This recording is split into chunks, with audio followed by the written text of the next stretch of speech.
Quinta razão por que não guarda o sábado. Assim, o autor de 30 razões por que não guarda o sábado apresenta a sua quinta razão.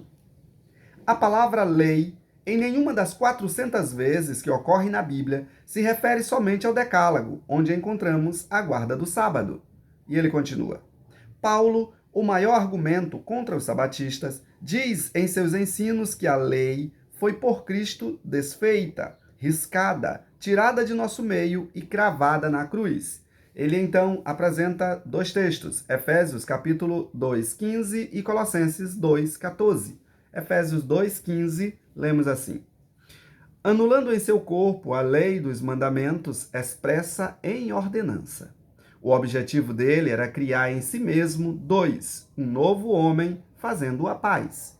Colossenses capítulo 2, o verso 14, lemos assim: e cancelou a escrita de dívida que consistia em ordenanças e que nos era contrária. Ele removeu, pregando-a na cruz. E então ele continua seus argumentos. Por que tentar a Deus querendo tornar a edificar uma coisa que ele já aboliu? Dessa maneira, estamos trabalhando contra Deus, o que é algo perigoso demais para ser feito. Por que guardar o sábado, ou pior ainda, por que impor sobre outras pessoas um jugo pesado que nem os próprios judeus puderam suportar e foi por Jesus abolida por sua fraqueza e inutilidade? E ele resume: se somos a borboleta voando nas asas do amor e da graça, por que voltarmos ao estado da lagarta e da crisólida, preso a uma lei que até hoje não salvou os legalistas e levou a condenar e crucificar o Filho de Deus? Esse, então, é os argumentos de sua quinta razão por que não guarda o sábado.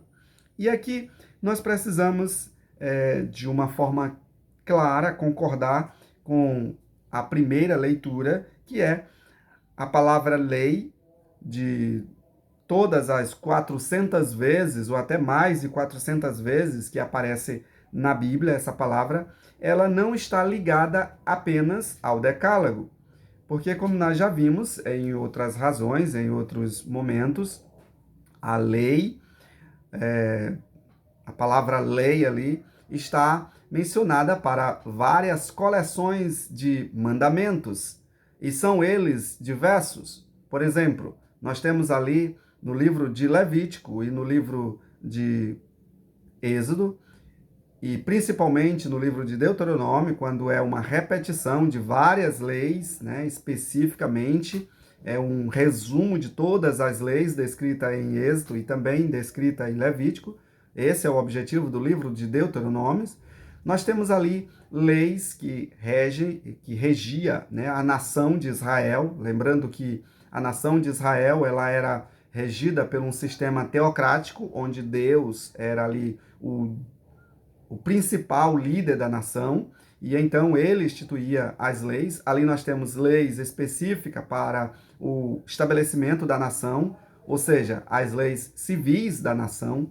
Nós temos as leis ali de saúde, ou leis dietéticas. Nós temos também ali algumas leis que eram específicas para o cerimonial que acontecia no santuário. Então nós temos diversas leis. Nós temos várias coleções de mandamentos ali que não necessariamente não representam o Decálogo ou os 10 mandamentos, que assim era apresentado ali, que é apresentado ali em Êxodo capítulo 20, de 3 a 17, como sendo ali a lei moral de Deus. Portanto, o sábado, ele, mesmo que apareça, né, em outras leis, como já mencionamos aqui, o sábado ele representava um feriado nacional, quando toda a nação devia parar, devia descansar, mas ele também está apresentado ali na lei do Decálogo como um dia de memorial da criação, representando ali que Deus é o Criador. De fato que quando nós observamos o sábado, estamos de fato observando o quarto mandamento. Estamos assim cumprindo, né, o primeiro grande mandamento, como o Senhor descreve nos evangelhos, que é o primeiro grande mandamento, amar a Deus sobre todas as coisas, estando assim amando, observando ali os 4 primeiros mandamentos. E nesse contexto aqui, nós precisamos concordar com ele de que a lei, a palavra lei, ela não se refere exatamente ao decálogo, ou não só ao decálogo. Por isso é muito importante que quando você ouça ou leia a palavra lei na Bíblia, você busque então entender que lei ali, aquele tema, aquele assunto está se referindo.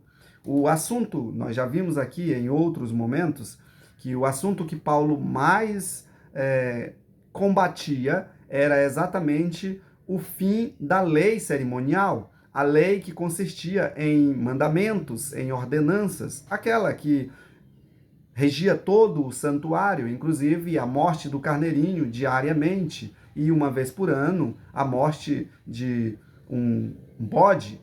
Então, o que nós precisamos entender de forma muito clara é que todos os textos que se referem à lei, ela não se refere especificamente a uma lei, mas várias leis. Resta-nos, então, saber de qual a lei o texto, aquele texto específico, está falando, para assim não confundirmos de que a lei moral de Deus foi abolida, pois o próprio Jesus, em Mateus 5, 17, 18 e 19, diz que a lei não passou, não passará, e ela é ou será sempre eterna. Isaías 66 e o verso 22 e 23 afirma que no novo céu e na nova terra nós continuaremos a obedecer à lei de Deus, inclusive a obediência ao 4º mandamento, a santificação do santo sábado.